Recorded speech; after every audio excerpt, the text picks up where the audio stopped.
Right. And that might be a good jumping off point to sort of start to ease into this value composite model, which we base our value composite model on the work done by James O'Shaughnessy in What Works on Wall Street. O'Shaughnessy, What Works on Wall Street was originally published in 96. He's published multiple editions after that. And what O'Shaughnessy did was he looked at, fundamental ratios, metrics, and then the combination of those metrics to try to find strategies that have worked best over time. So he was able to use the S&P CompuStat point-in-time database to backtest his methodologies back to 1964. So there's over 50 years of research behind the models that O'Shaughnessy has tested. We run multiple strategies based on his work, and one of them is this value composite strategy. And to your point about price to book, price to book, like you said, was in the academic world, it's oftentimes the value metric that is used the most. But what O'Shaughnessy found is that, price to book is actually the least effective value metric over the long term in his testing. That's right. And pretty much any other, most of the other research out there will agree with him as well. If you rank all the value factors over time, price to book will be at the bottom of the list.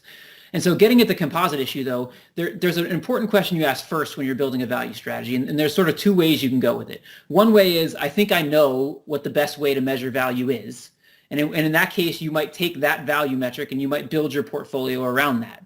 The second is, I don't know, and I'm not sure which one is going to be the best over time. And so in that case, you might use a composite of metrics, and you might say, I'm not sure which one's going to work out here. Let me put them all together and let me try to get an overall measure of value. And I don't think either one of them is wrong. We know firms that do both of them. Our friends at Alpha Architect like EV to EBITDA, and so they use that as their primary metric and use primarily a one metric system, whereas our O'Shaughnessy uses more of a composite system. And they both can work over time, and it really depends on if the metric you're selecting ends up being the best or one of the better metrics, or if you're better off just getting that average over time. And yeah. There's no right or wrong way to do it, but the argument for a composite is that if I can't figure out which value metric is going to be best going forward, my best option may be just to measure value using a bunch of different ways, and then I'll get like an average performance of value over time.